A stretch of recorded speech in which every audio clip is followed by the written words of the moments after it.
I've been at NetApp not 5 months yet. And I'm not a storage guy. Never have been. Never will be. Never will be. My background is really exclusively in software engineering, application development, middleware. I date myself back to some very interesting startups, and my role in my career tends to be, somebody that the polite term is probably assists in transformations. To Dave's message, I've broken a lot of glass at various organizations, and sometimes it's worked and sometimes it hasn't, and I always sort of maintain that you learn a lot more from your failures than you do from your successes. And my first job out of university was actually writing a relational database for engineers and scientists on Unix. From there, I sort of bit the distributed computing bug, and my accent probably sort of gives it away. I grew up in the UK, but at 24, I moved to Austin, Texas, which is an experience. And I joined a very small company called Tivoli Systems. I was employee 12 at Tivoli. And then after Tivoli, I moved here and joined another small company called Remedy, and built the product organization at Remedy Corporation. And then, like all impetuous kids, I started my own company called ePeople that we ran up one side of the bubble and down the other. I then sort of tried to take a year off, and within 3 weeks I went to work for Tom Siebel, running the Siebel organization and building not just the main Siebel on-prem product, but really I was put there to sort of build a sort of a competitive product to Salesforce, and then was acquired by Oracle and spent 6.5 years trying to leave, but having some really fun and interesting projects with Larry Ellison.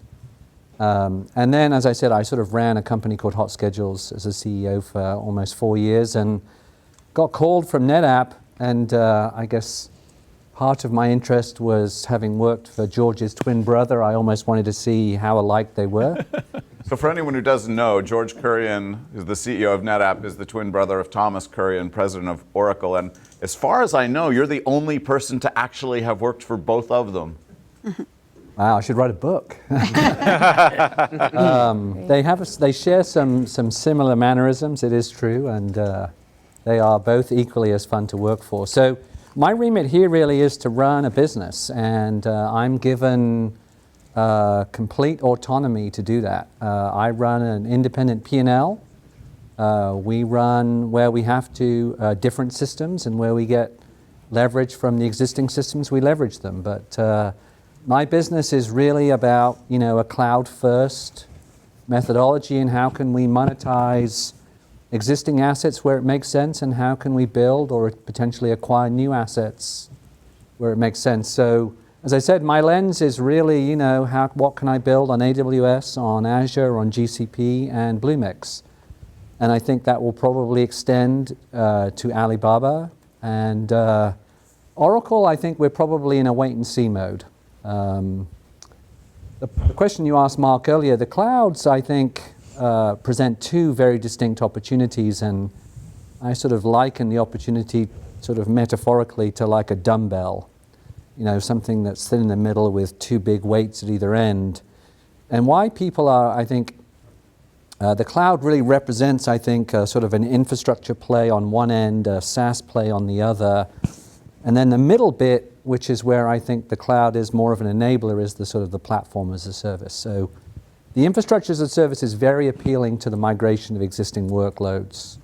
And the other end of the dumbbell is very, very appealing to the new application developers and the services that present themselves. And then the platform sort of tries to find a middle ground between the two, but in terms of the business opportunities, it's very, very squarely on one end on the re-platforming of existing workloads, and on the net new application development and the new services, the streaming analytical services, machine learning, microservices, containers.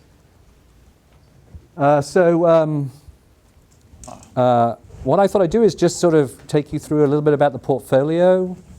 Like with Mark, just stop me and ask questions. It's much more interactive that way. And we can focus on some things. And I've got some interesting data in here, some benchmarks and things that you might find quite interesting, I hope, anyway. A picture of me. I run 5 miles every single day. I try and do 7 days a week. I think I average, for the last 7 years, 6 days a week. You don't want to meet Ben. Sorry? One of our delegates who unfortunately had to leave is a particularly avid runner. Yeah, it's my, I get up at 4 in the morning and that's my alone time and I love it. He does too. He does too. I did meet Ben on Tuesday, Yeah. but Anthony did not get to. He says his wine is It's a better than passion yours of mine. too. Sorry? He says his wine is better than yours too. Mark's wine. No, Mark's wine. Yeah. Oh, no, sorry, it's your wine. Here we go. I love startups, and I would say even my jobs at Siebel and Oracle, just like here, are startups.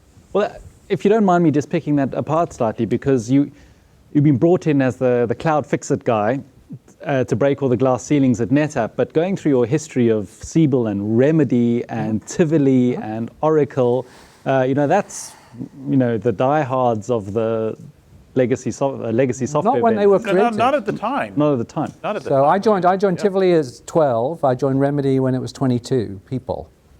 So We were breaking glass. I was at IBM when we acquired Tivoli because it was such a radical company. And we had all bailed by then. None of us were at Tivoli when IBM. so your sort of use case is that sort of small company disruption that then grows into the future legacy. I mean, I can tell you, just to answer it specifically, and I could bore you guys if you wanted to. I follow a very simple strategy for investment. And that investment strategy is both my money and my time. And it's based on something called discontinuity theory. And if you ever want to get bored by me for an hour, it's a really interesting read. It basically suggests that markets are rarely, if ever, made. They are almost always resegmented. And you can basically watch disruption and resegmentation occur around one of 4 lines of opportunity. A technology disruption, a regulatory disruption, a distribution disruption, and the emergence of standards. And so, when we started Tivoli, systems management existed. We didn't create a category called systems management. But we bet on one simple thing, which was Unix would crush the mainframes and machines would proliferate. And so we bet on a very simple distribution discontinuity. But the capability of user administration, of systems monitoring, that was all done. There wasn't anything new in that. And Remedy was the same way. I mean, people had help desks, people had call centers. There wasn't the opportunity to leverage the kind of distributed nature of the machines and the idea of building applications that could change so quickly on a dime. So everything gets old. It's just a fact of life. But the things I've done have been at the time when they were new and disruptive. And my career is about leaving them when they're kind of getting old.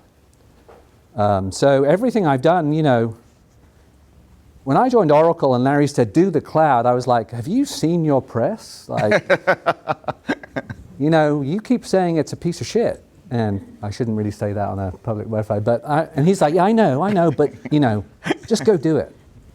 And I would have to stand up, with Andy Mendelsohn on the database side, and at that time, Thomas on the middleware side. And they were looking at me going, who are you?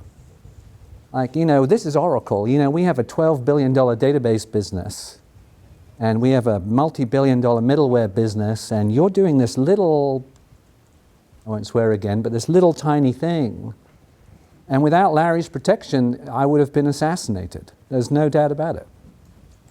And so I think back in that day, there were probably more naysayers than there are today about the cloud. I mean, there were probably, I could tell you funny stories. I'll just share with you one. I went to see a CIO of a very big bank in New York, and he said, pitch me the cloud. And I did, and he kind of stopped me and just said, look, I have to laugh because that's just the biggest bunch of crap I've ever heard. He was like, we're a bank. He was like, do you really think I'm going to put my data, my critical data, somewhere else? We're a bank. Like, we collect things. You know, we have vaults with money in them. And I said, yeah, you will. And he was like, you seem pretty determined. And I said, yeah, I mean, why wouldn't you? Like, there's no way you'll be able to do it as good as they will. That they will get so much scale. And the whole idea of sort of just commoditizing this stuff. I mean, I would tell you that as markets commoditize, so is the technology industry, right? So what used to make people different was they could afford a computer. And the big guys could afford mainframes and mini computers, and the small guys couldn't. So there was a massive sort of step improvement in productivity for those that could afford computers and those that didn't. And what the cloud has done, I think, more than anything else is I always say, it's democratized innovation. And what I liked about it is, in many ways, the smaller companies that couldn't afford the computers are now at an advantage over the big guys who are stuck with them. And so the cloud sort of has spread itself, I think, and created a framework where anybody can do something. And to that end, there are sort of more and more new buyers. So, you know, I remember back in the day, I'm old enough to remember when IBM told everybody what to do. And people would listen. And then as more and more computer companies came up, there was this person called the CIO who started to show up, who would tell the vendors, hey, we know what to do, we'll manage you. And I always remember that with the cloud kind of, you know, on the application side, we found the IT people to be just painfully slow and very controlling. So one of the wonderful things with the cloud was we could sell it to the line of business. And we could basically go into the line of business and pray, and I use the word pray because I used to be called a departmental renegade, because we could prey on the cost and time issues that IT had. And we could serve applications to line of business people that they put on their credit cards. And so all of a sudden, decision making went from a few small vendors to IT to the line of business. And now with the cloud, it's gone even further. I think anybody inside an organization can buy a service. And I think increasingly, if that service demonstrates, you know, alignment to the CEO objective of business growth, IT has a choice to either stand in front of it and get shot, or build an infrastructure that enables it. And so what we try and do here is we try and build applications that serve the needs of our existing users, but more so probably than ever, we're building services that we think appeal to the non-traditional IT people, to the kind of cloud people, the application developers. Is this the kind of products you're going to talk about? Yeah. The actual cloud products that you have then? Okay. I told you I can talk for a long time. I won't do this. I mean, this I always think is a funny slide, and it didn't format itself rightly as we copied it over, but you know, I mean, if you're not in the cloud, you're sort of weird. I mean, I almost think that when people say to me, we don't have a cloud strategy, I just say to them, you know, can I speak to the guy in the organization that does? Because everybody does, whether they know it or not. Every single organization on planet Earth is doing something with the cloud. And so rather than align ourselves to the 1%, I think NetApp's strategy is a lot better served by aligning itself to the 99%. And so we love the cloud things. I mean, I think the clouds are going to expand the market. They're not going to cannibalize to 100%. There are still mainframes that run around. IBM just announced a new one. And they're still there. And so the markets continue to expand. And so the net opportunity for us is what we've got that's growing, plus this new thing that's growing very, very quickly. And there's no reason we can't make as much money on the clouds, arguably more than we make on-prem. So today, this is old now, I told you, we're up to just under 2,000 customers who buy from us on cloud. So this is not a sort of an incubator, this is not a sort of an idea lab, this is a real business. The business is growing about 300% year over year, and will continue to grow 300% through at least the next 2, if not 3 years. And I believe that this business in the next 18 to 24 months will be meaningful enough that it will start to show up in our earnings. It will start to be a core asset of the business because we've got some really good things. Where is it at now? Is it We don't 50 million? disclose it. I wish we could because it's a really good number, but Yeah. NetApp's $6 billion Right. makes it, financially, I can't do it until it gets to a certain percentage. But it's a really good number, and I keep arguing with our PR people, but it's a good number. And it's growing really fast. And I can talk about some of our customers. I mean, we've got, we didn't have the storage number up here. We're managing more than 240 petabytes of cloud data now. And that's growing triple digits. And we love that. We love, data, and wherever it is, we'll try and put some value add on top of it and try and monetize the services. And we're going to monetize the services in the traditional way, in terms of applications, but we're now really starting to monetize the services through APIs. And not just the functional APIs, but increasingly orchestrations of APIs. APIs that we believe will appeal to application developers. And you'll see some of that stuff as we go through the slides, but you're going to start to see a fairly regular kind of drumbeat of interesting, I think, announcements from us around APIs and around orchestrations and around the combination of storage, not just in the traditional sense with compute, but we're doing a lot of work now with the modern containers. And we think we have a ton of value that we can bring to the people who are building the new microservice-based application stacks. These are the products that I have, and I'll take you through a couple of them, and then I've got some benchmarks after this which you may find interesting. So ONTAP Cloud, we take ONTAP as it comes off the production line.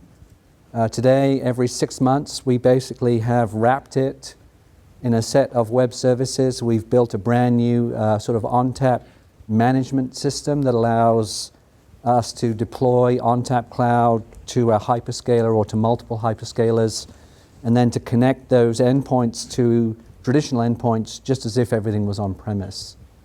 And we are finding just the basic benefits of ONTAP obviously appeal to an existing storage administrator, but are becoming very appealing to non-NetApp administrators. And I'll show you one of many other benchmarks in a little bit. NetApp Private Storage is an interesting concept. We have been sort of architecting a more traditional hardware architecture where we put boxes very, very close to the hyperscalers.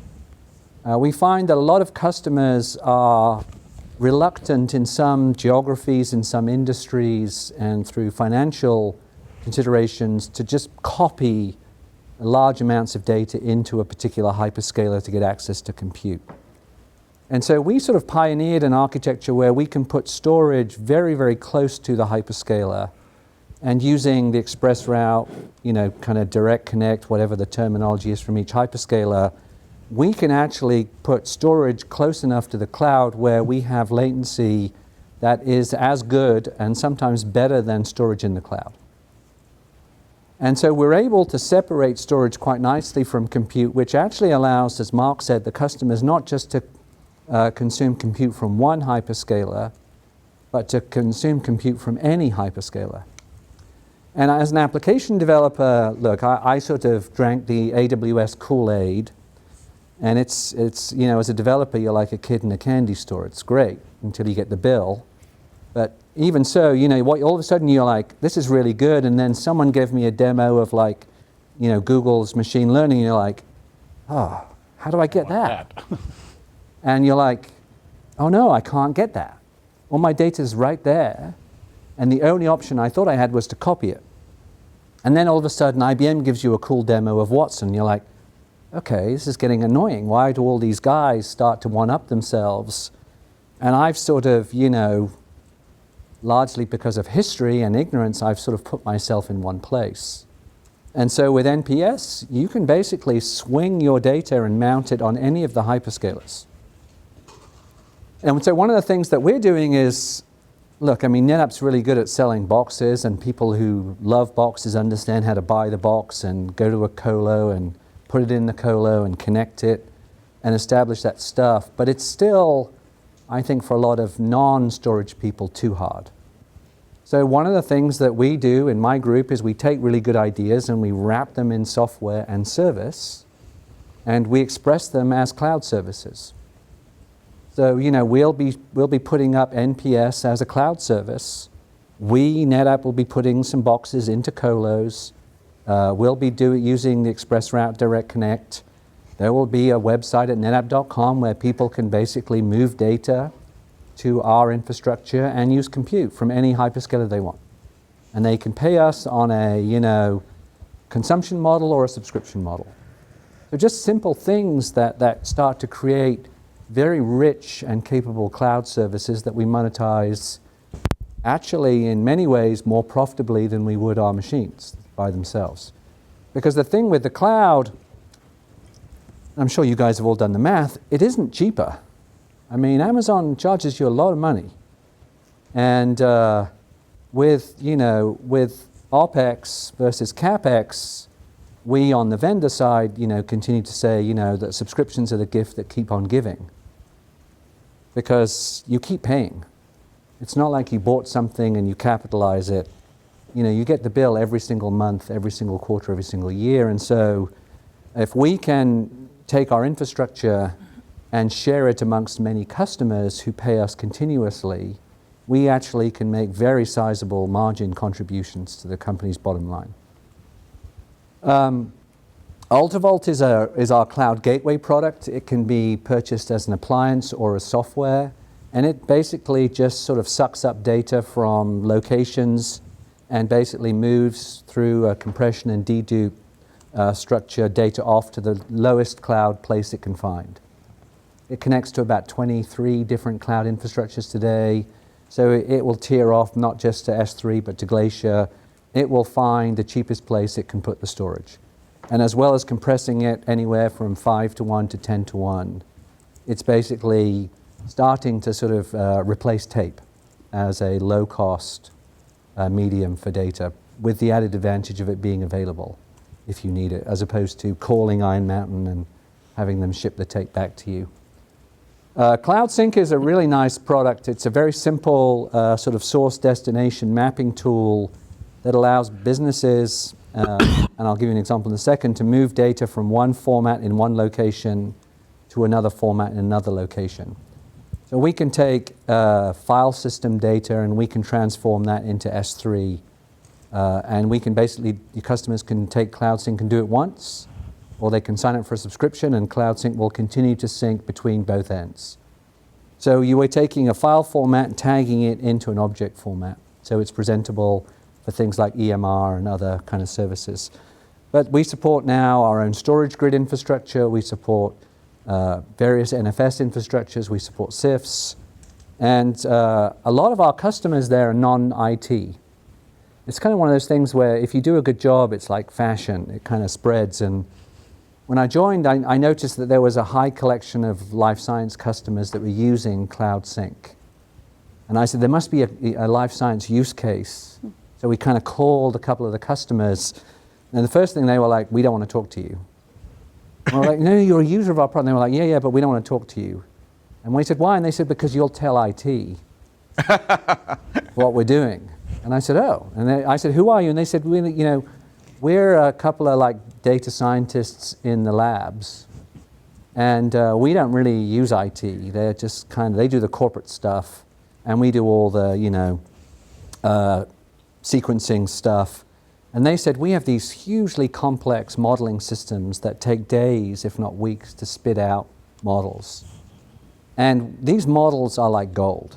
And if they become in any way, polluted, we have to go all the way back and regenerate them. So we have been buying Cloud Sync and just ripping off copies of our models into S3, and then using S3 compute, but knowing that Cloud Sync will move any changes back into our system.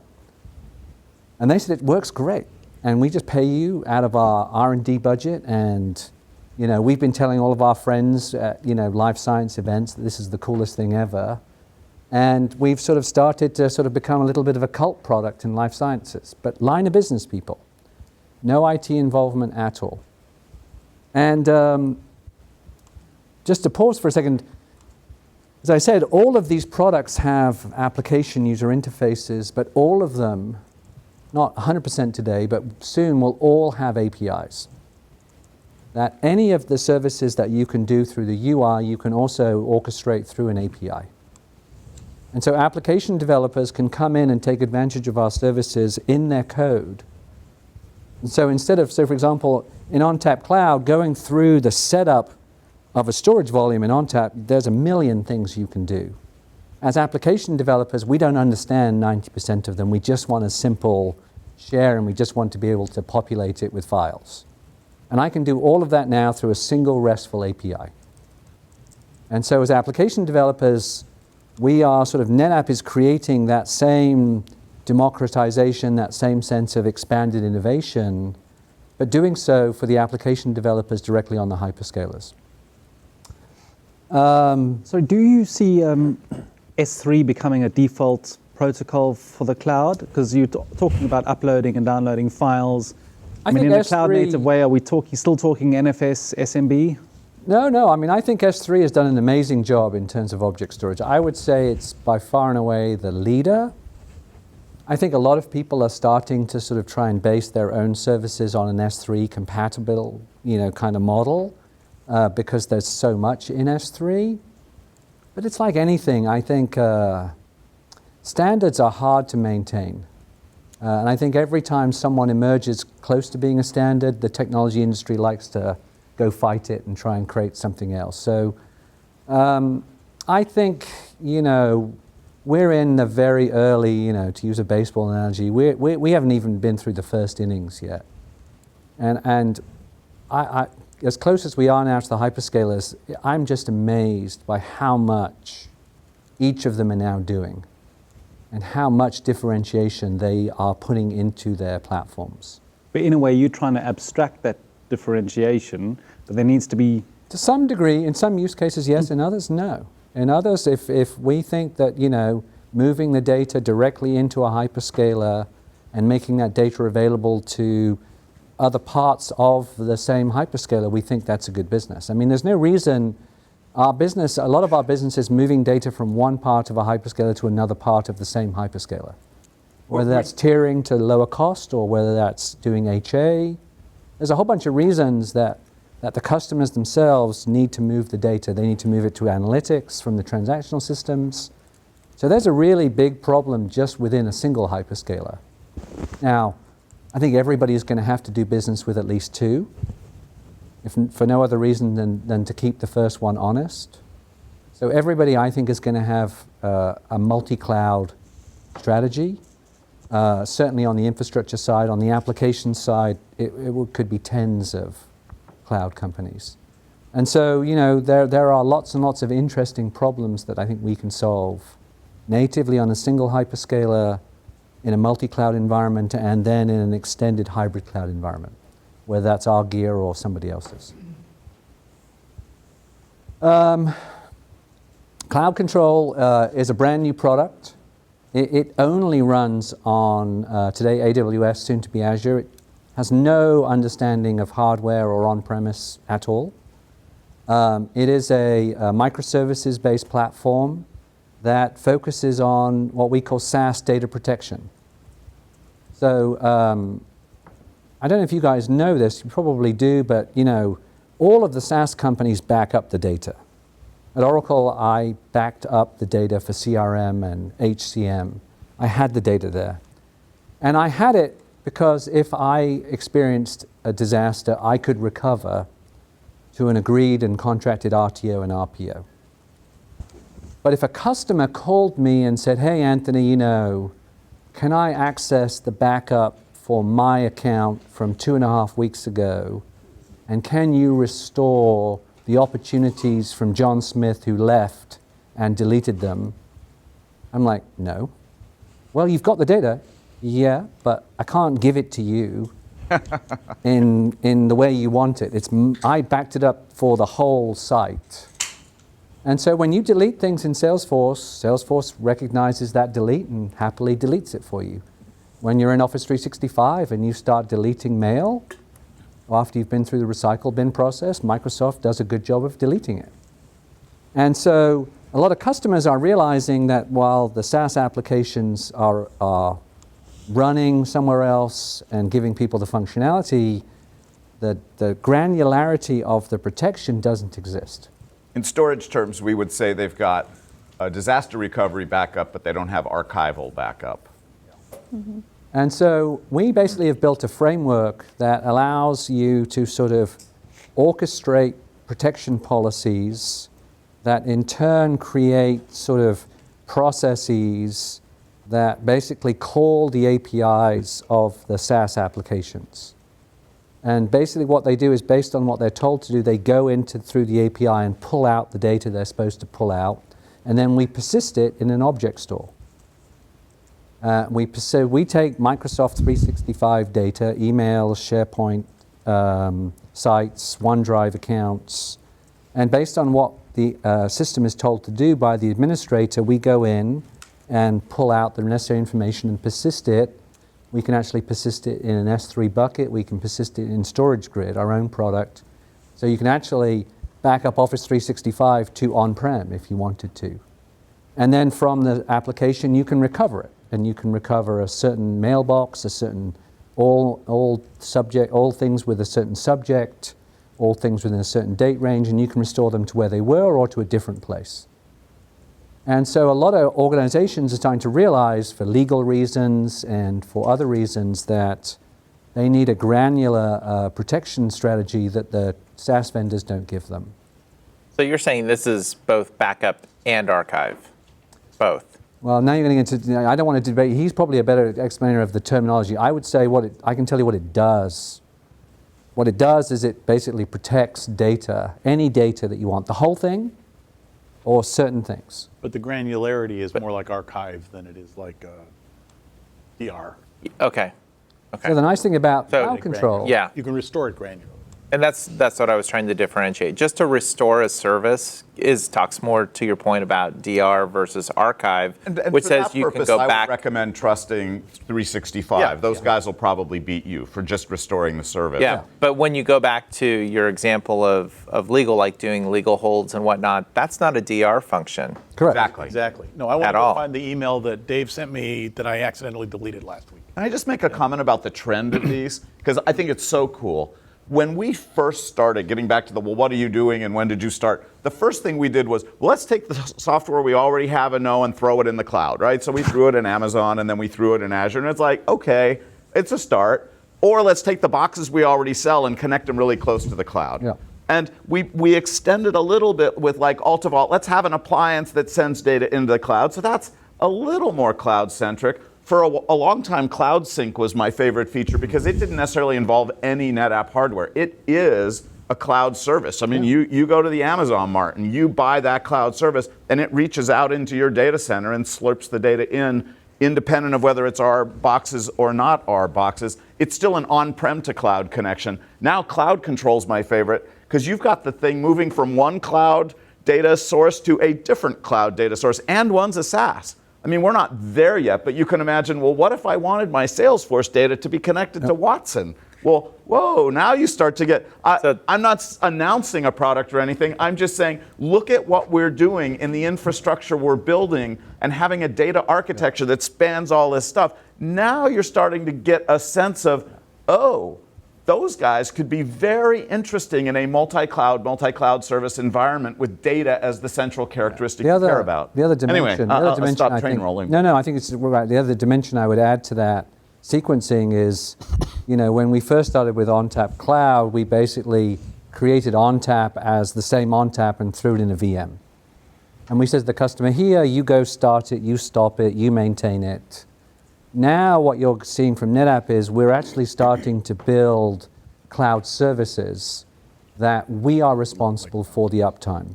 We are responsible for the performance. Customers come in and subscribe to a pure service from us. And they expect that service and the API to that service to be both available and performant. And so we are increasingly putting our resources, our engineers, not just into throwing software up, back to that dumbbell analogy, we like VMs and we'll put our software in VMs and people can start them and stop them and fail them over and do all those kinds of things. But at the other end, we are building application services, data services, for which we maintain the availability and performance of them. Just can I pick that apart? Because you said we're building application services and data services. A lot of these, to me, is clever bit shifting, either on-prem to public cloud back and between public clouds. But where's the application? I'm thinking of things like analytics or things like, sure, you can do a copy of your Salesforce data, say to Azure for doing some machine learning or to Google for doing machine learning or that kind of thing. Are you maybe moving up the stack to do some of that analytics or data stuff, or is it still bit shifting around? No, I think we start with the bits, and what I'm trying to sort of present is I think we are recognizing that the data itself still has a very tight coupling with compute. And the way in which application engineers are now building applications, there are an ever-increasing number, I think, of connections between what we do with the bits and how those bits get consumed by compute, and how those combined packages are then distributed across the public clouds. So what do you say to companies who, for example, are building a new app and they're using Amazon or Azure, not the blob storage or the S3, but they're using DynamoDB or they're using Kinesis or they're using whatever on the Google side and on the Amazon side. Those are sort of slightly isolated data lakes. Now I'm sort of, if it was in an S3 layer, I can see how you can replicate somewhere else. But now someone's got a whole bunch of data in DynamoDB. How would they possibly connect a Google service to that, and how would you be able to move data around to help with that? Well, so, I mean, I think some of the great things that ONTAP has done is it's extended the concept of sort of bits right into the databases, and it provides snapshots, and it can basically support DevOps flows or analytics flows. And so, just let me give you a very simple, this is a really interesting benchmark. So what this is over 3 various different storage requirements on AWS. This is, if you bought EBS, just EBS, and then you took that same EBS storage and you added ONTAP Cloud onto it. So the cost of EBS compared to the cost of EBS plus ONTAP Cloud. And what's really interesting is, if you go up here, or even up here, you get ONTAP Cloud and your bill goes down. Single node and HA. So if nothing else, everybody with an AWS account who runs ONTAP Cloud gets ONTAP Cloud for free and money back. And they get all the services of ONTAP.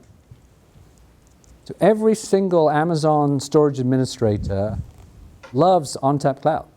Because you're saying that ONTAP Cloud can manage the data more efficiently. Correct. We do very effective deduplication, compression, a variety of stuff. Now, will Amazon add that someday? Will Azure? Sure, we're in a feature war, as we've always been exactly. in, right? But we're ahead. Co-opetition. Yeah. And Amazon loves it. Well, to be fair, there are certain things that ONTAP Cloud can't do in AWS, right? If I've got an ONTAP Cloud and HA in a single VPC, I can't access that data in it from a different VPC without some sort of NAT. Not yet, yeah. Right. I mean, it's like anything. All I'm saying is the stuff that took 25 years is pretty good. And, as good and as fast as Amazon is, some things just take time. And some things are harder to do. And I think some of the challenges that Amazon has with its sheer speed have, I think, given it some architectural considerations that it will be punished for. And we see those as great opportunities, and just in the same way as we always did. But it's just interesting to me that just forget a hybrid cloud environment, forget swinging workloads anywhere. Like, I could run a whole company just on this graph.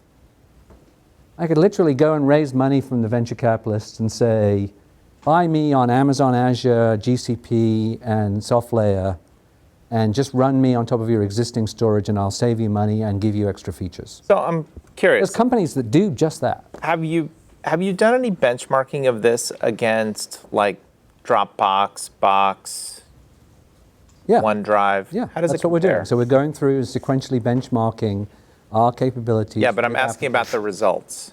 Well, so I've got one. You're a great straight man. So this is interesting. We ran an NPS benchmark. So this is a box outside of AWS. The storage isn't even in there. And we basically used the express route and we matched it up to AWS and we consume AWS compute with Databricks and Spark. And so when you tell people, hey, let's keep the data outside the hyperscale, everyone goes, how can it perform? Why would I ever do that? Well, actually, Databricks has been working on S3 for 8 years, optimizing Spark on S3 for 8 years.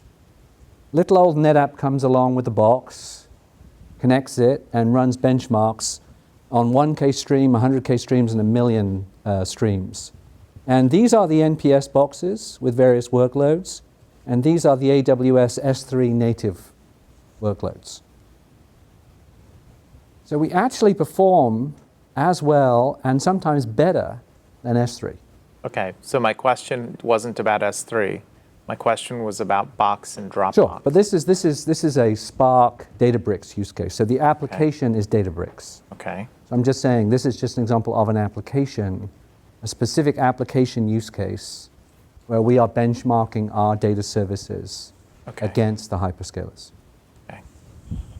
So I don't have the box one, but we are talking to box. But of course, we're doing a whole host of others. So you don't have the results for the question that I asked? Not to box, no. Okay. Thank you. Can I just clarify on what that's actually doing? I'm not, because we don't have a picture of it, I'm not sure. So S3 and AWS, that's sitting within Amazon's cloud. So the NPS is the NetApp infrastructure that connects via ExpressRoute to AWS. Okay, so it goes across that. Where the data resides. Which is where the data resides. So for the S3 comparison, it's not residing in the same place. It's sitting inside AWS. Is that right? Correct. Yeah. Okay. We just took the same data set, put one in S3 and one on our NPS service, and ran them both through Databricks. This example shows how we tend to think about app stuff, right?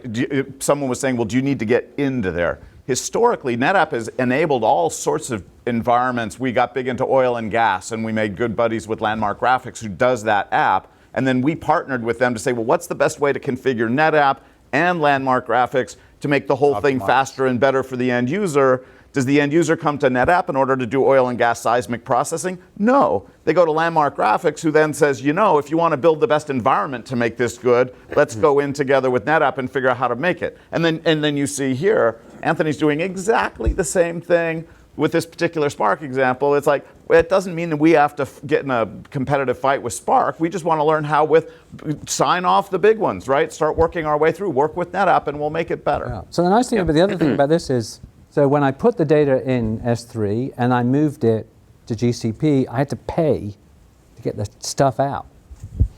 All the data on the NPS box, I didn't pay anything. No, and that's kind of where my question was going, because doing that processing, are you sending data into AWS to be processed, or is it coming back? No.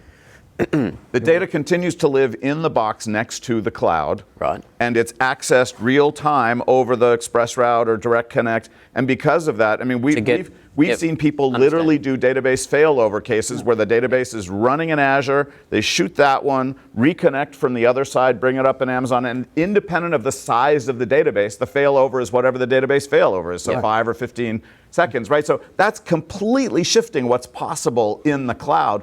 Arbitrage your compute costs. Change your mind once a week. Change your mind once an hour. Yeah, like I'm not radically different. Too into the weeds on that, but it's like it's a CPU which has access to memory stuff, which is not physically in the same location as where you are. Well, they may both be in the same Equinix colo facility, because often Amazon, in fact, is sharing. Correct, but it needs to go over. So. But the connection is over ExpressRoute. So if bytes need to transfer across a network and then they move in both directions, someone is paying money for that bandwidth. Yes. Which is which is why I wanted to understand what the workload is here. Is it all going in, or is it coming out? Or Compute nodes are basically connected directly to the NetApp storage. Yep. So there's no copy. So that whole job the whole idea of being able to copy data into nodes and then processing that step gets skipped. And then on top of that, the ability to process that data much faster. You can see it at when you increase the number of worker streams that we get better. Yeah, it's me not understanding the worker streams, I think. So the streams, they're streaming into AWS to do the processing. Yeah, it's a streaming type of thing. So the Databricks guys, they have with their Spark, they have that streaming process with regards to the workflow. So it streams into working memory on the computer. So I'm not paying billions of dollars a year just to process this using this thing. Okay. And the question you're getting at, the cost structure and stuff, if you have a model which is read lots of data and then answer give loan, don't give loan, that will be very effective. If you've got a model which is fundamentally data transformation, read lots of data, do something, and write just as much out, then you'll have a write bill. Yeah. Right? I think that's getting at That's your where I was question, getting to, yeah.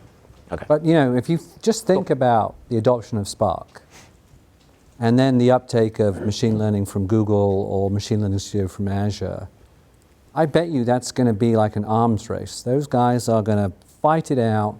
Every week they'll be, showing some better feature. And I reckon that every company in the world will want to swing their data to the best service they can find. And instead of having to copy it in and then pay as it gets copied out, and the problem of duplicating the data, we have a fantastic service that I think everybody on planet Earth would consume.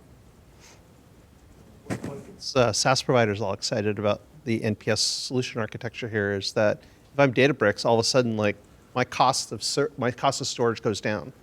All right, I don't have to pay S3 all the time and pass that on to my customers, so I can be more cost competitive.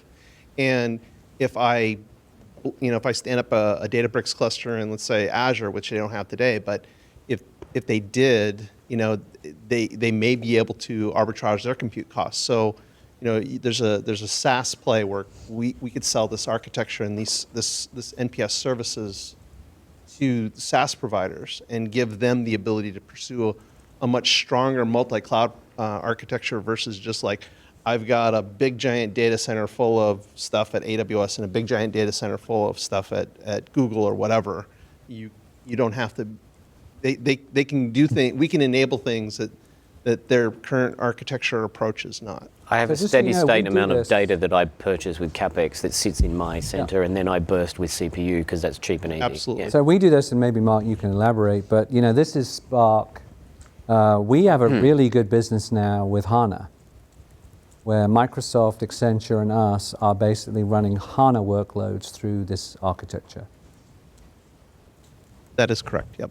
So And- Microsoft's SAP HANA service is based upon our equipment. Completely? Or like it's a lab The compute function? part of it. No, this is the SAP HANA service that they're rolling out globally.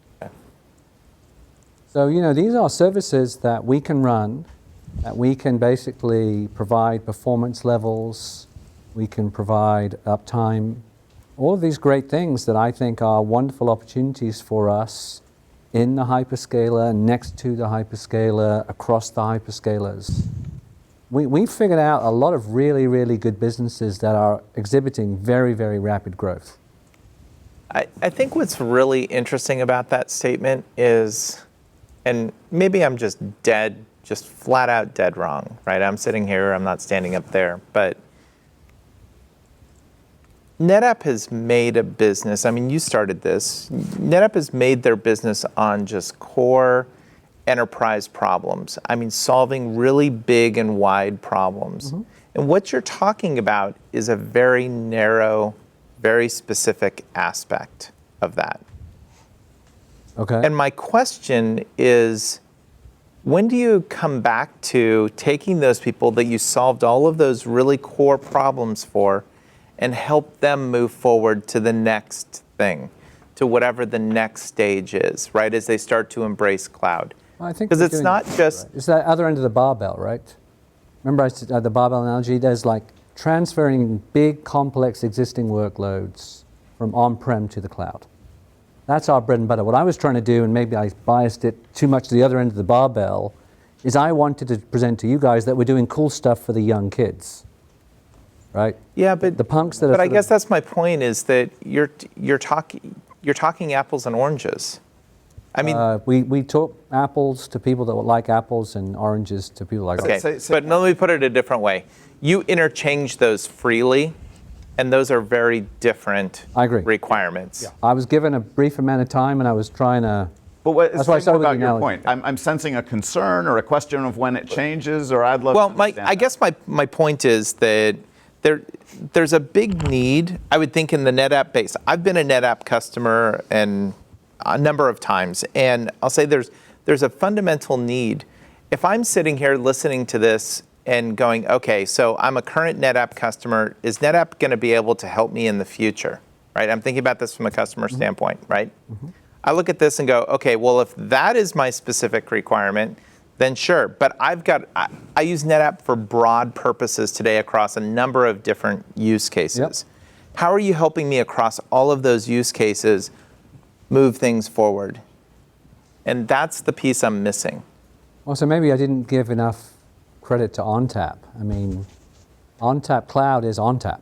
And so anything that you're doing with ONTAP on-premise, you can move to ONTAP Cloud. So let me give you an example. But color me skeptical, because that sounds a lot easier than what I believe it truly is. I defer to Arthur, Mark, and Dave, but I don't have Fiber customer- Channel in the cloud, right? Because that's not in there. Of So course, If you of want course. ones, they have to be iSCSI. If you want the protocols, we'll support the NFS and the CIFS and NFS, whatever version ONTAP runs. It's on ONTAP. But I'm thinking, Arthur's one of the guys doing that work. But David, what I'm thinking is how you start to move those applications forward. It's not just the fiber channel connections. It's not just the LUN architecture. It's how do you move those applications, now what we're calling workloads, but how do you move those forward as I start to embrace cloud? And that's a piece that I think changes you from being a storage company to being more of a solution company that is helping me along that personally journey. Don't know. I'll tell you. We've got an innovation award contest, and I was just going through judging. And one of the candidates was a university that had been just 100% NetApp on-prem customer, and they came up with a strategy that they wanted to go into the cloud, partly because they just wanted that different infrastructural model, and partly because they were going global, they were expanding, and that was an easier model for them to be able to support. And they had multiple campuses and students, and they basically did a lift and shift of traditional Platform 2 style of applications into the cloud using ONTAP in the cloud, SnapMirror. I mean, I don't even know what set of tools. That people do lots of tools to move an on-prem into a different place infrastructural workload. But having ONTAP be the foundation both saved them money the way Anthony showed, but also it meant all of the tools they were used to using, things like SnapMirrors to get data to another place, and also the enterprise-wide data looking around and what's there and who's using what for what tools that we have as our orphan stranded storage. We've enhanced that to be both on-prem and connecting into ONTAP in the cloud, right? So everything they were used to from NetApp, going from one data center to another, say, they could do that going to the other data center. By the way, that one's Azure, that one's Amazon. So I think in their case, the particular customer was Amazon. But so we don't do it all ourselves, but we do partner, and then we work with customers to figure out what are the resources we need to get in place to help that happen. Now, have we done a whole bunch of those? No, not yet. That's why it's in our innovation awards. One of the big reasons we do these innovation awards is go find clever customers doing cool new stuff and then promote the hell out of the cool ones. Hey, Tim, I would say that we're moving away from, the people who we want to, we always love our storage administrators because this is historically the business that we have done, and we've built our products to make it easy for them to consume it. And with what Mark and Anthony had talked about earlier is that the whole idea that we need to broaden our ability for people to consume these storage services in a way that immediately allows them to have value. So like when you were running your NetApp kit, it was you were supporting some line of business, and they hired you because people didn't know how to consume it. So the world outside of this larger world outside of the NetApp administrator, the storage administrator, is huge.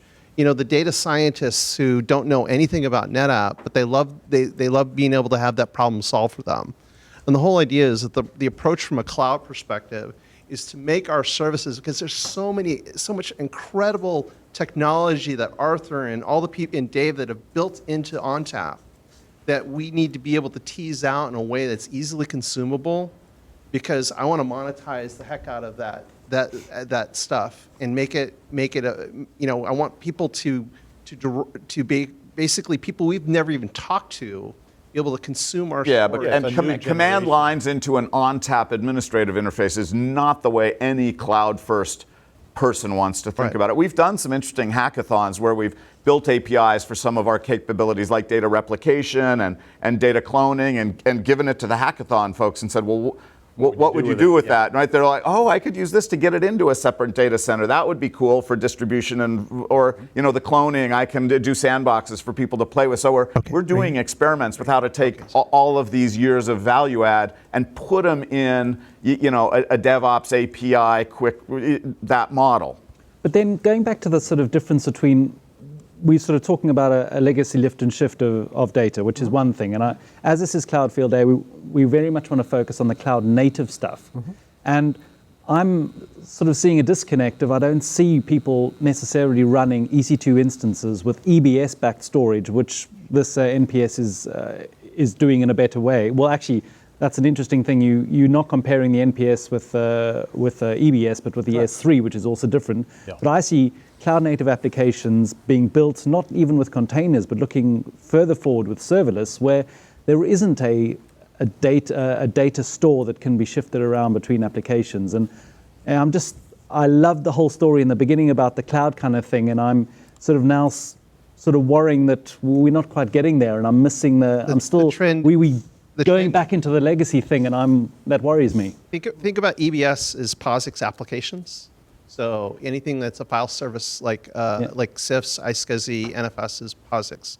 And what you're talking about is event-driven microservice architectures. Or even S3, even S3 for an object store. Yeah. S3 is, it's not POSIX. Yeah. All right. So the idea is that I think with regard to storage group web scale, some of the areas around what those guys are doing is just I was on a WebEx yesterday or day before yesterday, and there was some stuff that just blew my mind with regard to that. That the idea, can we talk about? No, I don't know. What? Oh, well, anyway. So there's some stuff that they're doing that would potentially When you say allow they- us to be our storage group web scale engineering team. Okay. Because we offer an S3 compliant object store that would allow, with regard to Lambda functions being able to be used against that kind of stuff. All right. This is the area that we want to go in. It's highly exciting. Can you imagine like an S3 compatible data store that is at the edge of, let's say, an Azure cloud, and people want to use Azure functions against S3? I mean, there's things, or But that's it. We met with Scality recently. We're doing really that. mind-blowing things like offering S3 inside of Azure. I mean, these are the kind of things that kind of can, because we're independent, like what Mark talked about, we're the Switzerland, we can do kind of things that structurally these other companies can't. So I want to do a quick flow check. There's 15 minutes before lunch. Yeah. We'll have more free form at lunch. You may have a little more stuff, and I had some stuff I wanted to share. No, I mean, I guess my closing remarks are probably two. As well as building services ourselves that will be represented as NetApp services, we are increasingly building services that will be first-party services on the hyperscalers. Now, I can't tell you any more than that. Do you all know what that means? I didn't. So I just use the third-party, first-party metaphor. So we, NetApp, in the Amazon Marketplace or the Azure Marketplace are a third party. We layer our services on top of the same services that everybody else can layer on. As a first party, you are going to see services largely branded by the hyperscalers themselves that are NetApp services directly accessible from the consoles. So NetApp inside, So essentially. NetApp underneath, yeah. Yeah. Okay. And we will be providing the availability and the service of those services expressed directly through the consoles. But that won't be native. The customers wouldn't have any idea that that's Correct. NetApp. No, Correct. It's not secret, but it's not, Yeah. yeah. It's not They'll know. a choice they'll make. They'll know. Yeah. I need this service. But the nice thing is they will go and they will purchase a particular service. And then, to your point, Julian, I think it's fair, but when I joined this meeting and Mark was up here, you guys were like, you guys don't get the cloud. You guys, you're going to get, how can you even survive in the cloud? And thanks to you now, we're talking about how do we survive in serverless environments. Which is the next step. Which is like, Yeah. I mean, trust me, containers is a huge opportunity. So to me, if nothing else, I hope we've given you some sense of our credibility in the hyperscalers with meaningful solutions that we're building that solve probably a relatively small number of specific use cases today, but you came here probably not knowing we did anything. Resetting expectations here. And so, we went from 0 to low. Awesome. but I will tell you, Trend line is good. I'll tell you, there's so many things that you're going to see pumped out of my organization over the next weeks and months. That the business is starting to, operate on a velocity and acceleration curve that are very cloud-like. So the message is, wake up, this is a new NetApp. The pieces aren't necessarily in place yet, but there's a whole bunch of stuff that you're probably unaware of that we're doing already, and a whole bunch of stuff. It's like a jigsaw puzzle, and some of the pieces we think are found, that we found the corners and we found the edges. And I think the nice thing is we kind of know what needs to go in the gaps. We at least have a framework. You shared the 2,000 customer number. You didn't share anything about the number of petabytes we've. No, he mentioned it. More than 240. Yeah. But I'm just saying, so I think like anything else, it's still an emerging category. The cloud is still, there are sort of some very well-defined areas, there are some lesser defined gray areas, and there's still white space. And so I think you can think about our portfolio like that. We have some very well-defined, repeatable value propositions that we can sell the crap out of. We have a constant stream of new use cases and new services. Cloud Control only came out a month ago.